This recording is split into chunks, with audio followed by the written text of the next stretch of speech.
Hello everyone, welcome to GS of civil services classes. मेरा नाम अंजलि। उससे पहले स्टार्ट करने से पहले मैं बीपीएससी मेंटरशिप प्रोग्राम के बारे में बताना चाहती हूँ। और मेरे द्वारा रितेश सर के द्वारा बीपीएससी मेंटरशिप प्रोग्राम चल रहा है on the Telegram.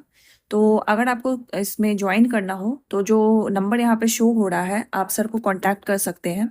And basically इसमें ये है कि हम प्रीलिम्स, मेंस एंड इंटरव्यू, इसमें सब कुछ इंक्लूडेड है, जिसमें हम डेली बेसिस पे आपको एक मेंटरशिप, एक गाइडेंस प्रोवाइड करेंगे कि आपको अपने जो भी सिलेबस है, जो बेस्ड होता है सिलेबस प्लस पीवाईक्यूज पे, तो वो आप कैसे कवर कर सकते हो, for which we give the daily targets, weekly targets and the monthly targets. तो इस तरीके से आप डेली टारगेट्स को फॉलो करते हुए अपने सिलेबस एंड पीवाईक्यूज को कवर करोगे। प्लस उसके साथ वीकली आपकी टेस्ट चलती है। फॉर एग्जाम्पल सैटरडे को प्रीलिम्स का टेस्ट चलता है, संडे को आपकी मेंस की टेस्ट चलती है।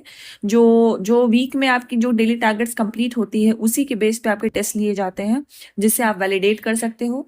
आपको पीयर कॉपीज का एक्सेस मिल जाता है ताकि आप अपने जो भी आपके कॉम्पिटिटर्स हैं, जो और भी स्टूडेंट्स जुड़े हैं, आप उनकी कॉपी देख सको। आपकी जो कॉपीज चेक होती है, जो टेस्ट की कॉपी चेक होती है, उसकी बहुत डिटेल फीडबैक्स आपको प्रोवाइड किए जाते हैं, जिससे आप अपने परफॉर्मेंस में इम्प्रूवमेंट ला सको। एंड ये सारी चीज़ें इंक्लूडेड है ये बीपीएससी मेंटरशिप प्रोग्राम में। तो जो भी कोई इंटरेस्टेड है सर के नंबर पे कांटेक्ट कर लीजिए। And you are welcome to join the BPSC mentorship program. तो coming back to this video, तो वीडियो में हम देखते हैं कि आपको क्या नहीं करना चाहिए during preparation, because chances of making mistake is very probable in the civil services examination preparation. Because जो जर्नी होती है सिविल सर्विसेज एग्जामिनेशन की, वो अप्रॉक्स 1 ईयर तक एक्सटेंड हो ही जाती है, because it includes the 3 stages. एक तो प्रीलिम्स होगा, मेंस होगा एंड देन उसके बाद आपका इंटरव्यू होगा। तो इसमें ये हो जाता है कि लोग, ज़्यादातर स्टूडेंट्स इसको क्या लेते हैं कि इसको बहुत अलग अलग डायमेंशन में इसको तोड़ लेते हैं कि प्रीलिम्स बहुत अलग हो गया, मेंस अलग हो गया, इंटरव्यू अलग हो गया। बट ये नहीं देखते जो सिलेबस है वो बहुत कॉमन है फॉर ऑल द 3 स्टेजेस। तो हमें एक इंटीग्रेटेड प्रिपरेशन करने की ज़रूरत है। तो इन्हीं सब मिथ को मैं हटाने चाहती हूँ इस वीडियो के थ्रू, कि आपको प्रिपरेशन के दौरान कौन सी गलतियां नहीं करनी चाहिए and you should avoid these mistakes whole Hartley.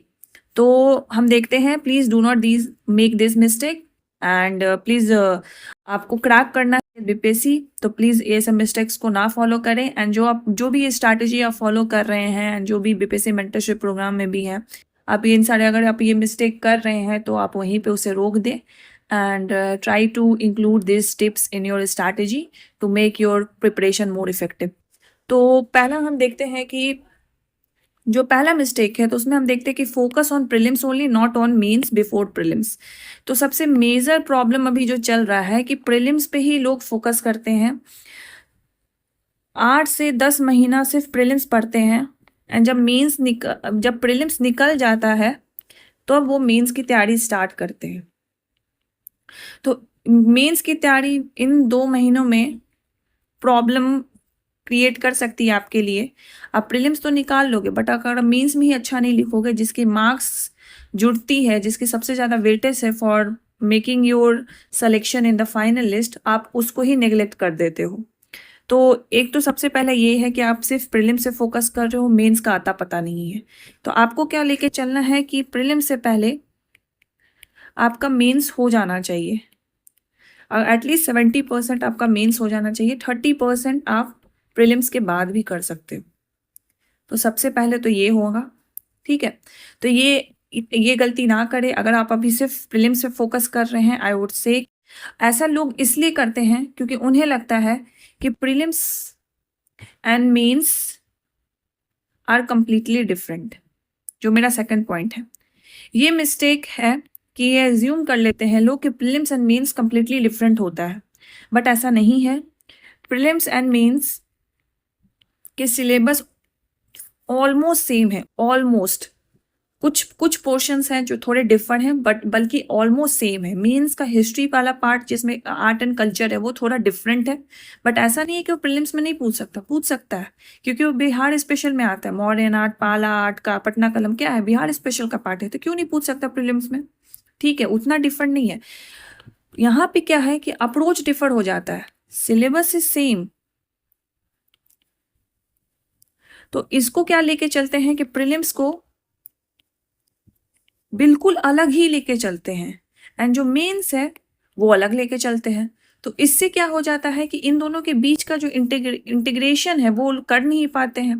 Prelims में वो 6-7-8 महीना दे देते हैं और इधर मेंस के लिए वो लास्ट 2 महीना जो बचता है उसमें भी वो नहीं दे पाते हैं, क्योंकि अगर मेरा प्रीलिम्स निकल जाता है तो प्रीलिम्स के रिजल्ट के बाद रिजल्ट तक वो वेट करेंगे। सितंबर 30 को मेरा क्या होगा, प्रीलिम्स होगा, तो रिजल्ट का वेट करेंगे कि मेरा रिजल्ट होगा कि नहीं होगा, फिर मैं मेंस का तैयारी स्टार्ट करूंगा।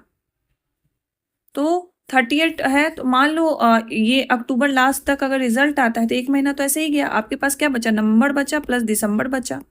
अब ये 2 महीना में आप तो एंग्जाइटी से रहोगे कि मैं इसको कैसे करूं, मेरे पास तो कुछ है ही नहीं, मैंने मेंस का तो एनालिसिस ही नहीं किया, मैंने कुछ देखा ही नहीं है, ना मेरे पास नोट्स है। आप क्या करोगे, मटेरियल कलेक्ट करने में लग जाओगे। मटेरियल कलेक्ट करोगे, इधर की कोचिंग का, उसका नोट्स का, उस टॉपर के नोट्स का, उससे क्या होगा, क्या होगा, ये कलेक्ट कर लिया बट ये अगर आपके मेमोरी में रिटेन नहीं रहा, प्लस आपको इंटरलिंकिंग नहीं आया, तो आप कैसे अटेम्प्ट करोगे मेंस। ये सब अगर नहीं होगा तो मेंस में मैं ये गारंटी के साथ करती हूँ, पहला कि आपका क्वेश्चन छूटेगा, दूसरा आप पेपर तो कंप्लीट नहीं कर पाओगे, तीसरा बहुत खराब आंसर लिखोगे, आप बिलो एवरेज आंसर लिखोगे जिसपे मार्क्स आपको मिलेंगे नहीं। इसका रिपरकशन क्या होगा, चौथा कि आपका रिजल्ट नहीं होगा मेंस का। फिर ये साइकिल कंटिन्यू होगा, नेक्स्ट बीपीएससी आएगा 71st बीपीएससी, उसमें क्या होगा, फिर से आप तैयारी करोगे प्रीलिम्स के लिए कि प्रीलिम्स क्वालिफाई करना इंपॉर्टेंट है, फिर मेंस नहीं करोगे, क्या होगा, ये साइकिल रिपीट होते जाएगा और आपका रिजल्ट नहीं आएगा। You will be very demotivated, आप सोचोगे कि बीपीएससी मेरे लिए बना ही नहीं है। बट प्रॉब्लम क्या है कि आपकी स्ट्रैटेजी सही नहीं है। तो अभी भी आपके पास मेंस चल रहा था, थोड़ा पार्ट आपका प्रीलिम्स का चल रहा था एंड जून के लास्ट वीक से हम स्टार्ट कर देंगे प्रीलिम्स होल हार्टली, ठीक है। तो प्रीलिम्स और मेंस अलग नहीं है।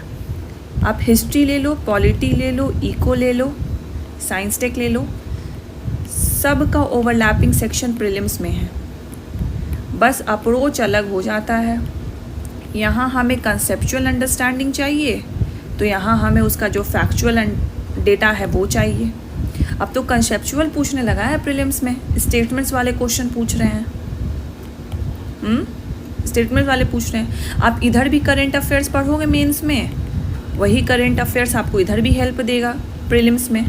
इसमें क्या है, आपको ऐड ऑन कर देना है एसपीडी फैक्चुअल डेटा के लिए। आप इकोनॉमिक सर्वे ऑफ बिहार पढ़ोगे जीओ एंड इको में मेंस के लिए, तो प्रीलिम्स में भी आपको economic survey of Bihar and India चाहिए, राइट। आप हिस्ट्री में पढ़ोगे, सारे मूवमेंट्स को पढ़ोगे आप, non cooperation movement, quit India movement, civil disobedience movement, help नहीं करेगा आपको प्रीलिम्स में, क्योंकि अब तो ऐसा है नहीं फैक्चुअल। अगर फैक्चुअल पूछता भी है तो ईयर पूछेगा, कहाँ हुआ था, लोकेशन पूछेगा, लीडर पूछेगा, ऑब्जेक्टिव पूछेगा।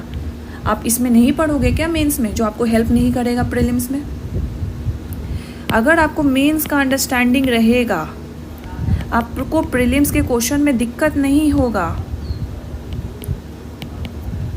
बहुत बच्चों का मैसेज आया हुआ है रितेश सर को, इवन मी, कि आप जो बता रहे हैं कि हाँ मेंस करने से प्रीलिम्स के क्वेश्चन सॉल्व होते हैं और उनके हो रहे हैं क्वेश्चन सॉल्व, ये सिर्फ मैं नहीं बोल रही हूँ, बच्चों के फीडबैक्स हैं। आप करके तो देखो, कंसेप्चुअल अंडरस्टैंडिंग है आपको, ठीक है, कंसेप्चुअल अंडरस्टैंडिंग है, आपका एप्टीट्यूड डेवलप हो जाएगा। अगर आपको फैक्चुअल डेटा नहीं भी पता है ना, यू हैव दैट एप्टीट्यूड कि आप वो क्वेश्चन टिक कर दोगे, prelims will be a piece of cake for you, okay.